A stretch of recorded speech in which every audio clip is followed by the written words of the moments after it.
Klausotės laidos 10.12, aš Agnė Skamarakaitė ir iki 12 valandos kalbėsiuosi su žurnalistu ATR televizijos direktoriaus pavaduotoju Krymo totoriu Aider Muždavajev. Jis mano studijos svečias, o susikalbėti padės Руслаnas Скробачas.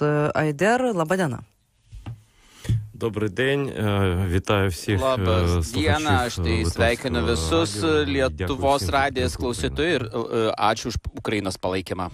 Mėly klausytojai, gal jūs norėtumėte užduoti kokį klausimą Aider Muždavajev, tą galite padaryti, paskambinę telefonu 2363 111, Vilniaus kodas 05, taip pat ir laišką galite parašyti studija@lrt.lt.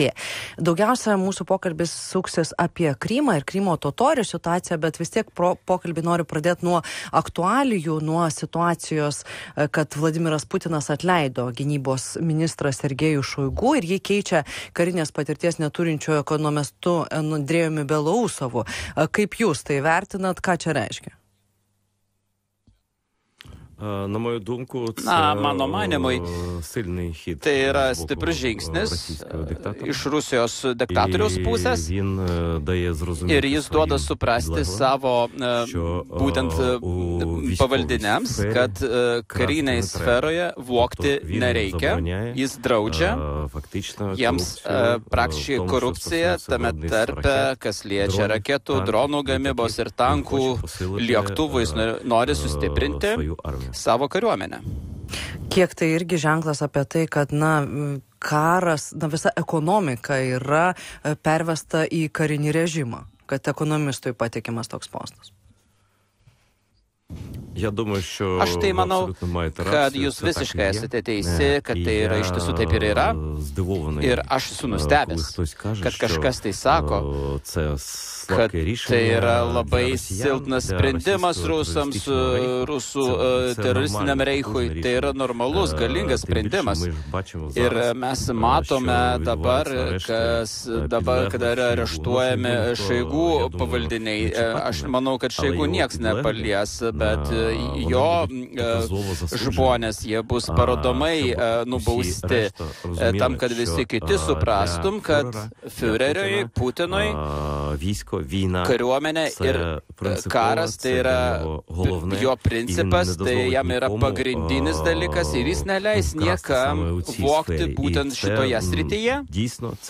Ir tai iš tiesų perėjimas į karinius bėgius, ne vien tik tai į atskirom gamyklom, kurie jau dirba po 3 pamainas gamyboje, tai yra šaudinių arba dronų gamyboje, tam, kad padidinti raketų gamybą, o tai ir perėjimas į karinės pareigas, tai yra viso managemento, visos vadybos, visos gynybos ministerijos. Realu korupcija kariniam sektoriui Rusija apskritai išnaikinti. Bet koks žmogus yra pajėgus tą padaryti? Aš manau, kad tai yra realu. Ir realu dėl to, kad Rusija valdoma kaip tokia, kaip reichas, nacių fašistų reichas, bet su tokio elementu, tokios mafijos struktūros elementu, jie labai panaši ir pastatyta Rusijoje kaip mafijos struktūra. Ir jūs, kad įsivaizduotumėt Putiną kaip mafijos vadas, kuris sako, va čia yra mano, va čia nevokti. Ar kažkas tai gali išdrįsti, kažko tai dabar jo nepaklausyti, jeigu jis duoda suprasti ir būtent to paskirimo ir su savo tą retoriką, ir kad nori atakuoti Ukrainą visiškai be pabaigos tiek, kiek reikia. Ar kažkas tai ar norės, jeigu pavoks, tai jis parodo, kas gali su juo atsitikti. Vat jau su 2 pavaduotojai Šoigu jau yra kalėjime uždaryti ir jis dabar darys tą patį ir su kitais, kurie turės būtent drąsos jo nepaklausyti. Ir tai yra iš tiesų labai rimta, tai yra labai galingas žingsnis būtent karo eskalavimui ir tam, kad sustiprinti Rusijos teroristinę kariuomenę. Tai yra tokia mano nuomonė. Kita aktualija apie rusų puolimą Charkive. Kiek jūsų akimis tai yra grėsminga? Це небезпечно. Tai yra grėsminga, nes tenais yra numestos pajėgos, gan didelės pajėgos.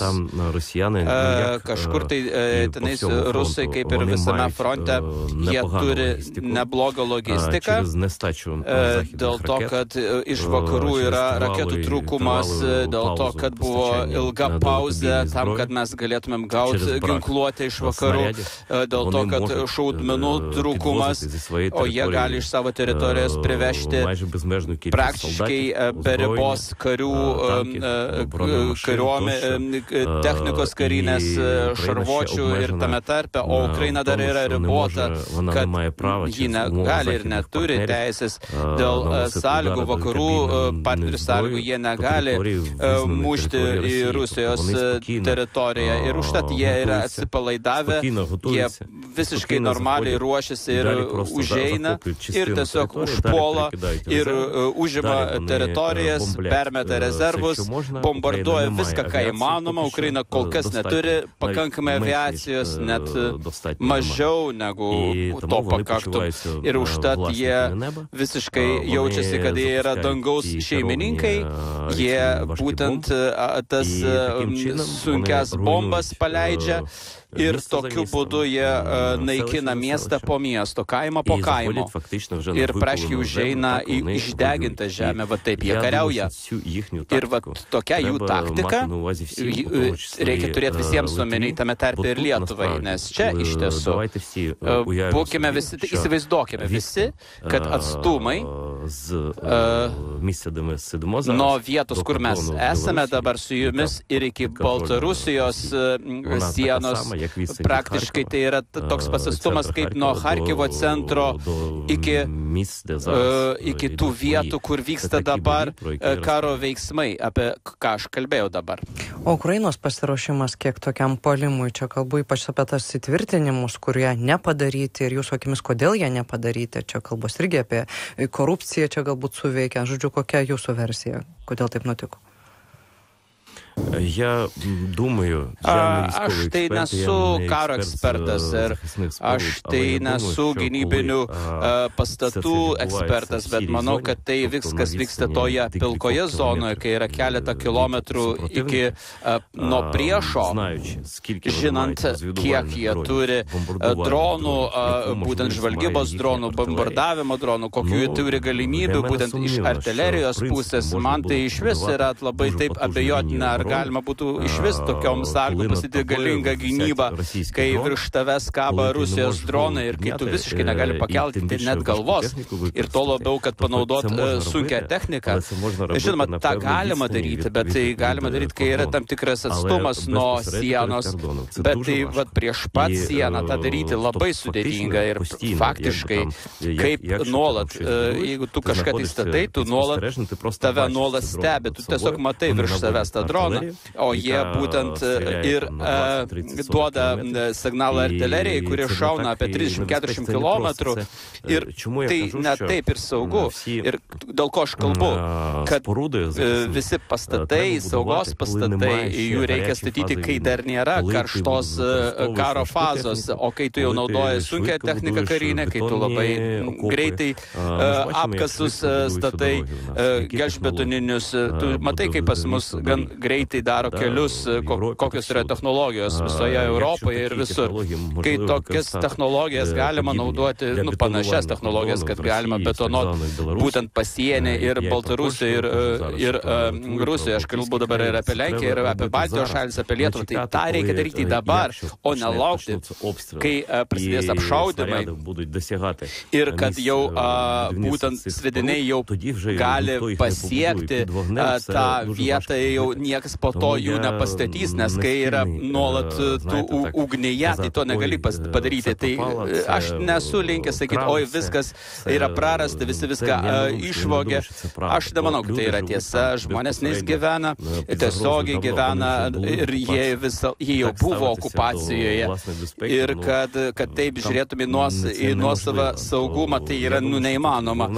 Aš manau, kad pagrindinė priežastis yra tame, kad Ukraina turėjo ir dabar turi nepakankamai šovinių, jį nekontroliuoja dangų ir Rusijos artilerija gal 10 kartų yra galingesnė, bent buvo prieš mėnesį praktiškai visame fronte. O dar įvertinkit tai, kad frontas labai didelis, tai yra pats didžiausias frontas nuo Antrojo pasaulinio karo laikų ir labai sudėtinga, kai yra nuolat ugnyje ir tai yra, kai priešas kontroliuoja, labai sunku tai pastatyti galingus statinius, tai yra iš tiesų labai sudėtinga. Apie Krymą kalbant ir Krymo totorių situaciją, kaip ją dabar galėtumėt apibūdinti? Tai yra siaubas. Tai yra siaubas, kai prasidėjo Krymo okupacija dar 2014 metais, o dabar tai tiesiog epogėjas. Jie persekioja, jie suima žmonės, jie mato, kad daug kad labai daug pataiko į karinę infrastruktūrą Kryme, tai yra su dronų pagalba arba raketomis ir jie visame tame kaltina. Praktiškai tai yra Krymo būtent gyventojus ir būtent etninius Krymos gyventojus. Jie baudžiamosios bylas užveda, jie kaltina žmonės dėl terorizmo, jie sako, kad jie yra agentai, diversantai ir praktiškai Kryme yra paskelbta būtent medžioklė, tai yra raganų medžioklė, ieško priešų kiekviename kampe. Ir iš tiesų tai yra tiesa, nes labai daug žmonių laukia dėl Ukrainos ar aktyviai, ar pasyviai, bet iš tiesų laukia. Ir tai yra Rusijos melas, į kurį labai patikėjo ir dauguma pasaulio, kur patikėjo, kad visi Krymo gyventojai buvo už Rusiją, nes mes žinome ir mūsų televizijos kanalas filmavo šitą referendumą, jis balsavo šitame referendume, kaip mes galim taip jį pavadinti. Balsavo nedaugiau negu 304 ir 306 procentai balsavo, o kiek balsų jie dar priskaičiavo, o jie skaičiavo, kaip jie norėjo. Tai iš tiesų buvo labai didelis melas, feikas, kurį Putinas paėmė savo informaciniam kare ir jis jį išnaudojo. Ir jūs girdėjote ir Trumpą, ir kitų politikų. Kaip čia Krymas, jiegi vis vientiniais rusai, jiegi nori gyventi Rusijoje. Čia buvo visiškas melas. Yra dalis gyventojų, tai yra žmonės, kurie atvažiavo į Krymą kaip į Lietuvą, Latviją ir Estiją, savo laikų kolonizatoriai, kurie atvyko iš Rusijos. Taip, jie iš tiesų nekenčia Ukrainos, nekenčia daugiau ir Krymo gyventojus, bet tai nereiškia, kad viso Krymo gyventojai yra patenkinti Rusijos valdžia. Taip yra, ne taip. Ir pavyzdžiui, jeigu mes pasižiūrėsime, paimsime tą kiekį politinių kalinių ir pasižiūrėsime tą santykį su tauta, tai Krymo totoriai turi daugiausiai politinių kalinių. Tai yra šimtais mes skaičiuojam tos žmonės, aš nežinau, tai jau keletas šimtas žmonių. Net Baltarusijoje, kur irgi daug politinių kalinių, jų yra mažiau. Jeigu mes paskaičiuosime iš tautos, o pas rusus tai iš vis yra minimalus tas kiekis. Tai Krymas represijose jau yra ilgai, jau 10 metų. Jie 10 metų, jie žudo, jie kankina, jie būtent naikina žmonės be teismo. Ir politinis veikėjas mūsų tautos. Tai pirmasis pavaduotojas Medžliso, Krymo totoriaus Nariman Dželiajev, jis gavo terminą Sibire. Daugiau negu 20 metų. Jis yra mūsų kolega, jis yra žurnalistas, jis visą gyvenimą dirbo ATR televizijos kanale. Jis, kurį aš dabar ir atstovauju, jis dirbo Kryme kaip analitikas, žurnalistas. Jis buvo visuotinis veikėjas, jis buvo apkaltintas, kad pasakė, kad jis buvo diversantas, kad jis planavo sprogimą, į Sibirą jį išsiuntė, kur tenai sėdėjo ir lietuviai represuoti ir kitų tautų represuoti žmonės ir apie jį reikia visą laiką atsiminti ir priminti. Ir tai yra labai sunku. Vyksta karas. Ir tiek žmonių, kiek Ukrainos vaikų yra užgrobta. Jie dabar Charkivo apskritai, jie tiesiog ima kaip užkaitą, kaip tiesiog civilių žmonės, jos šaudo, jiems šauna į galūnes, į pirštus. Tai tada jau vyksta, kai yra naujas įsibrovimas į Charkivą. Čia visai netrukus bus minimos 80-osios Krymo totorių genocido metinės, apie tas istorinės paraleles tarp laiko prieš 80 metų ir laiko dabar. 80 metų prieš tai buvo totalinė deportacija, tai tada, kada būtent tauta, Krymo tauta buvo iki galo turėjo būti išvežta, nei vienas atstovas neturėjo likti iš tos tautos, kuri gyvena šitam regione. Ir į tą deportaciją papuolė visi, kurie gyveno Kryme, tai yra 44 metais, tai buvo daugumoje, tai yra seni žmonės, vaikai ir moteris, tai kaip mano močiutė, jos broliai, jie buvo tiesiog ištremti per jėgą, buvo pasodinti į vagonus ir jie buvo išvežti, važiavo keletą mėnesių, važiavo į Centrinę Aziją, į Uzbekistaną, kažkas tai Uralą, kažkas tai dar kažkur tai į Centrinę Aziją dauguma. Ir per tą kelionę, kaip galima tai pasakyti, kaip rusai pasakė, mes jums pasakė komfortišką perkelimą iš Krymo ir apskaičiavus Medželisui, tai žuvo apie 46% Krymo totorių. Būtent per deportaciją ir 3 metai po to, nes žmonės gyveno tiesiog antisanitarinėse sąlygose, nebuvo vaistų, nebuvo gydytojų ir tiesiog šeimos per 3 savaitės galėjo žūti tiesiog, arba kaimynai, ir buvo tokios ligos kaip iš viduramžio. Žmonės buvo tiesiog numesti, jie niekam nebuvo reikalingi, tai yra Stalino toks genocido tipas. Kai tu gali dirbti, dirbk, o jeigu tu susirgai, tai ir mirk. O dabar mūsų dabartinis Stalinas, žinoma, jis ne Stalinas, tai yra Putinas, tai yra hibridas, tai yra Musolinis, Hitleris, Jekaterinos II ir Stalino hibridas. Jis įsisiurbė į save iš kiekvieno iš tų, apie kurį aš dabar minėjau, tai yra mano tokia nuomonė. Jis dabar hibridinį genocidą pritaiko nuo 2014 metų, jie padarė viską, kad 10 tūkstančių atstovų tautos daug Krymo Europoje ir čia Lietuvoje jau ilgai jau yra Krymo totoriai, jau prieš 100 mečius, ir jie atvyko ir savo norų. O tai dabar yra tie žmonės, kurie nebegalėjo likti gyventi Kryme, nes bijodami represijas, ir jie matė, kaip žudo, kaip būtent žmonės gali pavogti, jie matė, kaip yra uždrausta nacionalinė simbolika. Ir, pavyzdžiui, gegužės 18 dieną bus metinė, kaip mes minėsime 80 metų genocido, kaip jūs ir apie tai atsižymėjot, bet tenais yra net uždrausta apie tai minėti. Jie perspėjimus siunčia atstovams Krymo totoriams, kad jie net neturėtum tokios minties pagerbti tų žmonių atmintį, ir pusę tautos, kurie tada žuvo 44-48 metais.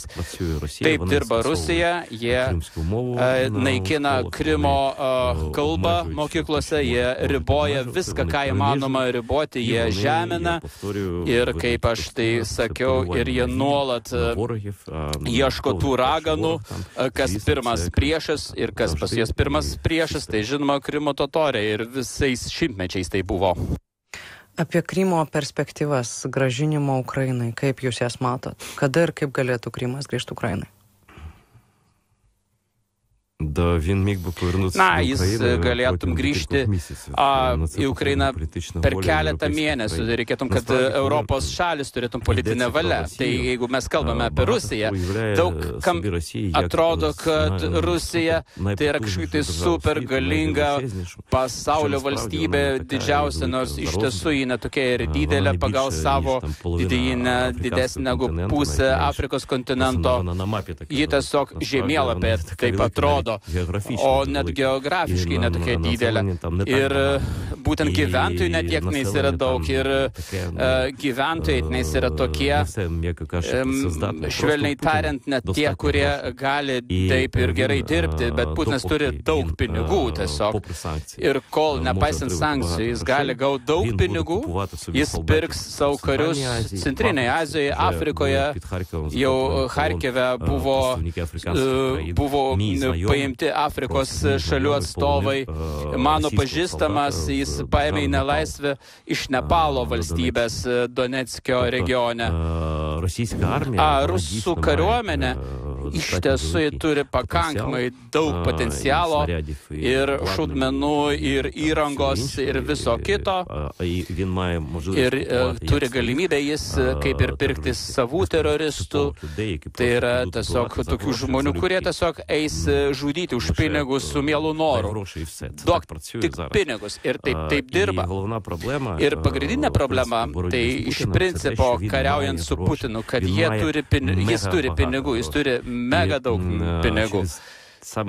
Ir būtent dėl to jis jaučiasi, kad jis yra laimėtojas, jis mano, kad jis laimė. O iš tiesų tai yra tokia pergalė, jie yra labai tokia sąlyginai, jie galima pavadinti, jeigu Europą sujungtum su Jungtinėm valstijom, arba kad jie turėtum bendrą valią nugalėti šitame kare ir Rusijos imperiją sustabdyti. Aš manau, kad mėnesio užteks, nes aviacijos Europoje užtenka, karių užtenka, tiksliosios ginkluotės užtenka, bet jeigu viskas bus kaip ir dabar, tada karas gali tęstis labai ilgai. Ir galiausiai tai bus labai blogas Europos scenarijus ir pasaulio scenarijus. Putinas naudojasi, kad nėra Europos ryžto politikų. Jis tą žino, jis tą jaučia ir užtat jis eina į tavo banką, nes mano, kad Kinija jį palaiko ir niekada jo neatsisakys, o Europa gali pasakyti stop, mes nenorim daugiau padėti, mes draudžiam mušti, smūgiuoti į Rusijos teritoriją ir tai daro tiesiog neįmanoma vesti derybas su Rusija, o jeigu Rusija nebus nugalėta, ji niekada nesustos. Tai reikia pasižiūrėti jų propagandą, kad pamatyti, kaip jie nori į Vilnių užeiti, į Taliną, į Varšuvą, į Narvą, į Rygą. Aš tai atsiprašau, gegužės 9, aš tai čia pasižiūrėjau žmonės į kapinėse, kurie čia gyvena, kurie tiesiog lauks Rusijos tankų su duona ir su gėlėm. Ir tai iš tiesų buvo baisu į tai žiūrėti. Tos žmonės, kurie gyvena Lietuvoje, bet meldžiasi Sovietų Sąjungai ir Rusijai praktiškai. Ačiū Jums. Dėkui, kad atvykote į mūsų studiją. Tai žurnalistas ATR televizijos direktoriaus pavaduotojas Aider Muždabajev. Kalbėjomės tiek apie aktualijas, tiek ir apie Krymo totorių situaciją ir Krymo ateitį. Visai netrukus Auksinis protas.